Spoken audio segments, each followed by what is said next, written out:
Coaches, Rick from The Art of Tennis. This is episode 9. Coaches, we're going to talk about what you do when you find a talented young player who loves playing tennis. So we often, it's a little bit of a joke when you talk to people at parties when you're a tennis coach and you've got, Aaron the accountant and, you've got Ernie the electrician, and they're just fascinated by what you do. They think that it's some sort of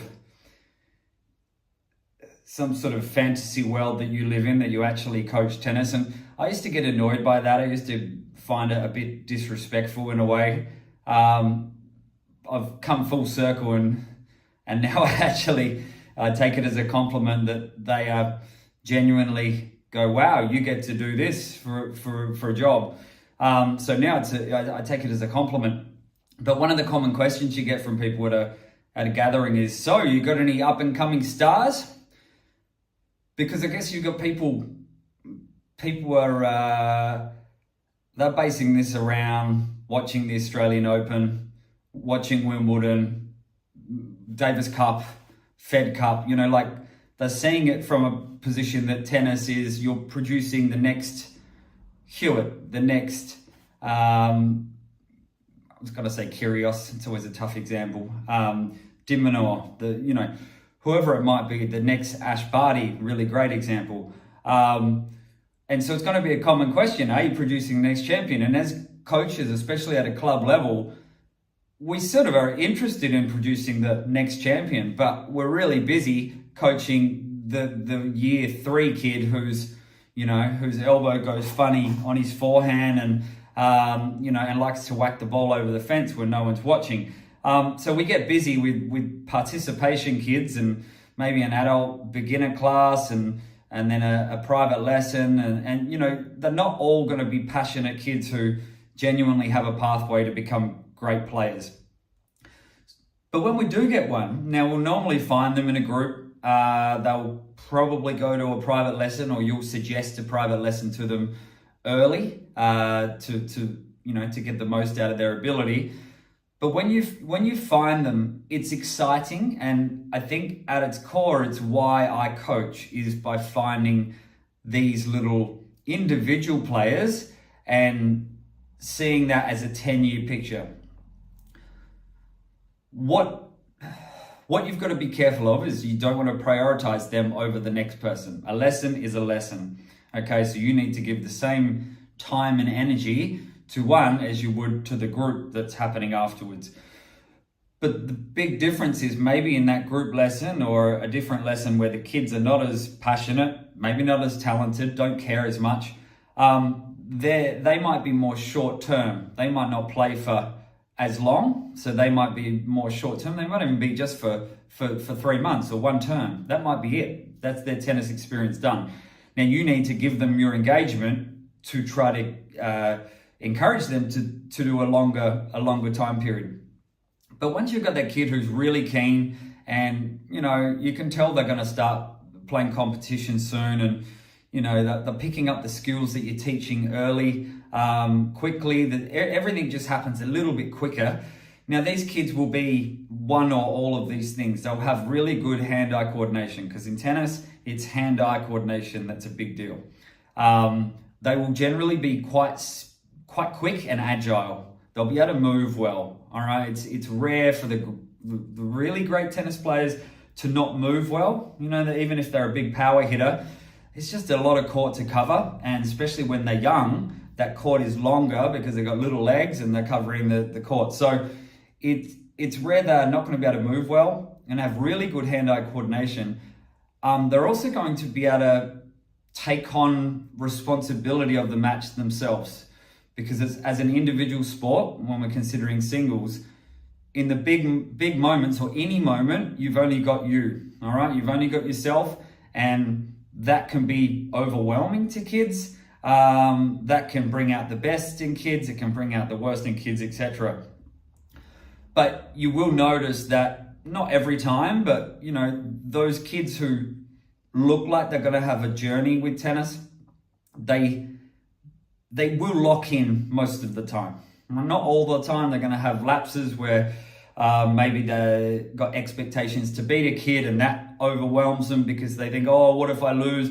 All of the normal stuff. So they're going to have lapses, but generally those kids will lock in. So you've got good movement speed, hand-eye coordination, the ability to lock in and take responsibility. And look, they've got to be coachable. We talk about coachable. They need to be able to take on feedback. They need to be able to think for themselves as well and think, well, what actually do I need to do? If the coach is telling me this, but then this situation's happening, maybe I should try this. It's not exactly what the coach said, but this is going to work here. So that's like independent thinking, which I think is great. So as a coach, you give them some feedback, but in that heat of the moment in the match, they may need to make a decision of what they think is best because of a certain thing that's going on. Maybe it's windy, maybe a certain tactic's getting played. So we've got all these different factors of that good young player. Now, as I said, this is really what's kept me in coaching. Is maybe I've probably had 10 to 20 kids over the journey who've gone, to a really strong level of player. That might be, let's call that as low as being a Division 1 junior club player who competes in tournaments to quarterfinal level. Had quite a few of those sort of kids. They can get to that level at a 3-day-a-week playing, right? So you can have your 3-day-a-week player, can get to Division 1 juniors, can compete in tournaments, and if they're skillful, they'll get to round of 16, quarters. It will start getting harder to get to semis and finals because they'll be playing against kids who are just far more tuned up, playing that, more that 6-day-a-week. So I often break tennis into 1-day-a-weekers, 3-day-a-weekers, and 6-day-a-weekers because that's kind of how it works. You've got your 1-day-a-weeker who just does it for fun. Your 3-day-a-week is actually pretty invested, and tennis is a big part of what they do. But maybe they've got other sports, other activities, school. They just balance a different way. They might play their comp and do twice a week of practice. So that's your 3-day-a-week club player, and then your 6-day-a-weeker is someone who's driving to really become the best they can be. They obviously love it. They prioritize the tennis over other things in their life balance, and they will be aspiring to what would either be, I guess a junior performance level, trying to get to junior state to national level, through to college tennis, German club tennis, low-level professional, and then professional level. So if you're playing 6 days a week, you are aspiring to at least one of these pathways. Junior national, get through school, maybe college tennis, maybe German club tennis, ITFs, Australian money tournaments. Like there's somewhere you're heading with it, and that is normally going to come from those 6-day-a-week players. But when you get that kid, you need to not get too excited, because you'll be naturally pumped that, they're doing it. I've taught them this open stance backhand and they're getting it, and I want to try this with them next. And you can actually burn them out by getting too excited about their ability. So it's important, just like any other lesson, to just release a little bit of information. Bite-sized pieces, I think I've mentioned before. And that's the key, right? Is to be able to communicate really, really basically, but that basic information is the right nugget that they need at that point on their journey. All right? So don't get too excited and try to turn them into the world's best 8-year-old. Okay? Because there's no point being the world's best 8-year-old if they're going to burn out by 12. All right? There's no point being the world's best 12-year-old if they're going to burn out by 15. And it's not even burnout, quit the sport. It might be burnout that their trajectory slows down because they've run out of motivation. Their motivation has peaked early and they're struggling. They've got no intrinsic motivation, nothing coming from them. They had the coach excited, their parents excited, and then they get to a certain age and it's just not quite the same. So that burnout, you've got to almost seems to be control the journey a little bit, and not get over the top. Now, the other thing when you find that player, that passionate player, is to think, okay, long term, I need to consider that they are going to be still with me in 10 years' time. Now, that might not always happen. I'm a huge believer that players should stay with their private coach for as long as possible. As long as the coach is a good coach who's evolving with the game, that relationship just is almost an anchor for the player to then go out and play tournaments and pennant competition and travel, and if they can come back, it's almost just an anchor and a base of support. So I'm a big believer in that. How long should the journey be?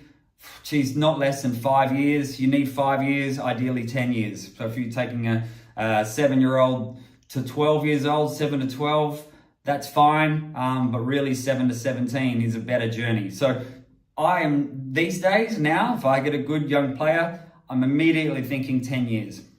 And when you do that, it changes a little bit on how patient you are through it, what you're working on. You sort of, to take a financial term, it's not a get rich quick. So you're not trying to get rich quick. And so if you've got a kid and you're trying to get rich quick or get better quick, you're maybe going to do things like you're going to over-train them, over-push them, and physically their body might fall down. Like I was saying before, you might just sort of overstimulate them with almost too much excitement and hype. You don't want that kid thinking that they're all that. Okay, they need to stay at least humble and hungry. But you need to, if you think on that 10-year time frame, you'll be like, okay, well, look, we're not getting this. This is going to be hard to get. Maybe it's a continental grip on a serve. Always hard to get. But rather than compromising and going back to the other grip because you want to make sure they win, you're going to always go, no. What are they going to look like at 17 or 18 or 16? What do we want that serve to look like? And is using the forehand grip the right decision at 9 or 10? Is that going to, just to win that match, is that going to be good for the big picture? Okay, no, it never is, right? So you're going to spend time trying to get the technique right. You're also going to introduce other shots that take a long time. So, what some people might call specialty shots, like drop shots or, jumping open stance, returning serve where you load off the outside leg and then jump through the shot, dynamically through the air, like the good returners do. Maybe you're working on even the occasional Rafa forehand, which I don't really recommend, but you could learn that skill perhaps when they push really wide in the corner and they're trying to hook it back with some spin. Drop shots, chip charge, volleys, or anything with the continental grip takes a long time, and so you've got to invest your time in that. And I remember running a squad once. It was a good squad, and we were learning continental grip, and we literally had the kids 2 meters from the net blocking it to each other. And I remember one parent going, well, this is not what we want to be doing. And me being a little bit defensive, I don't like being told what to do for my job. But I'm like, well, this is what stage we're at. We've hit winter. We need to go back and learn this technique. Because if we just go and do the, cross-court topspin forehands for 45 minutes, which looks good, that doesn't help them long term. So you start to think a bit more long term again. It's like, well, no, don't stress. This is just one session where it looks like they may be fiddling around, but they're actually learning these. Maybe it's a drop volley skill, drop shot. So these type of things. So that long term view really kicks in when you have a 10-year plan.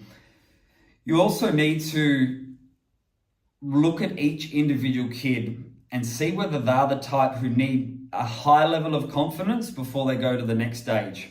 I think this is really pivotal. So some kids, they can get certain amount of confidence and they're ready to then be a small fish in a big pond. And then maybe they're humbled for 6 months before they start improving. Now that's fine for some. Most kids don't like to be that small fish in the big pond, and it'll actually have a negative effect. So though, a lot of kids, you need to build them right up. Yes, they're playing still in green ball, or yes, they're still in 12 and unders, but their confidence is growing. They're learning how to beat kids a little bit under than them. under their level, and then bang, then you put them up and they're ready, and their confidence carries with them to the next pool. Rather than being a small fish, they might be a small fish, but they're a small confident fish who can then take on the next stage. So that, again, that's something you need to look at the personality of the kid, how they respond to these sort of things, and it will be a little bit different depending on the personality, on whether you push them quicker or whether you let them gain confidence and then go. So again, that 10-year time frame, the coach will be thinking that. Parents won't think that as easy. Parents will think in 1 month time frames, okay, 1 week time frames. Why didn't they win on the weekend? Okay, now I'm not having a go at all parents. This is a total generalization, but that's the difference between a parent who's living it day in, day out. They're seeing the emotions of their kids when they lose, versus the coach who's like, okay, this is what we want to see them look like at 17, 18. So you will take a broader, bigger picture view. Now, other things to think about when you've got this young star, okay, they're not a star at 7 or 8, okay, and you should never call them a star, young, passionate, keen player. You need to get to know them. You need to get to know their quirks. What do they like to talk about? What relaxes them outside of tennis?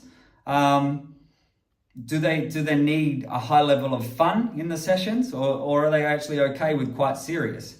How do they respond to pressure? How do they respond to being taught? Do they like to be told, or are they more someone who needs to come up with their own conclusion? All right, and they're the best kids because you just create an environment where they go, oh, so I'm going to do that on that ball. And you're like, oh, good idea there, Jimmy. And so Jimmy comes up with his own conclusion, and then Jimmy does what you want to do. But you need to create that environment and that situation so Jimmy comes up with the answer. So you need to get to know these kids, look at them in the big picture, and you need to not burn them out. Okay, you don't need to go and play 50 tournaments in a year. Okay, so I'm still pretty big on having a week off in the school holidays and maybe playing a week of tournaments. So if you've got a 2-week break, maybe play 1 week and you have 1 week completely off. All right, why? Because these kids have only got a certain amount of school holidays when they're especially primary school age. Let them enjoy some school holiday activities and commit to their passionate project, which is tennis. And then slowly as they get older, those commitments will grow. Okay, so where you maybe in primary school, you're just playing tournaments in half of the holidays. As you get to mid-high school, you really, if you're wanting to aspire to college tennis, German club tennis, low-level professional ranks or higher, you need to be playing all the time to get the match practice. So the difference between, say, year 6 through to a year 10 or 11 is quite a bit, because year 10 or 11 needs to go. But that's all about the journey. Year 10, 11 is getting closer to the end of that 10-year journey as a player, as a junior player. So I think that's covering most of it. But it really is, it's an area that I love. And I've formed some great relationships with so many players over the years. You know, some become really close friends forever. Others will always be welcome to come in, have a chat and help them out at any stage. So, you know, you're a big part of their life, once a week, twice a week, 3 times a week, 4 times a week, for sometimes many years. So clearly you're going to influence them. And so you need to really be conscious of how you talk to them, the words you use about them. Okay, and be careful not to criticize them. All right, you can give feedback, but don't be too critical of them. Otherwise, their self-belief will go. You can be critical of an effort or a decision they made, but be careful not to criticize them as at the core, because you need to build their belief system up, so their confidence is growing each and every day. But great fun working with keen young players. I've had a lot of fun building kids to what is called Super 10s in Australia, which is, you know, the best 10 and under kids in the state compete. Love that space, and really love that space from, you know, the Super 10s up to, say, that under 16 junior nationals, you know, taking that next next launch to there. As I said in an earlier episode, if they're getting to 17, all right, they're out at the end of that 10-year journey, it may be time then that they go on to, whether it's college tennis, whether it's an academy, whether it's their own, they find a different pathway from there, then maybe that's when I can step aside. But until then, I'm thinking of their 10-year journey. How can I help them and develop their self-belief and develop their game at the same time? Okay, that's it. Cheers. See you next time.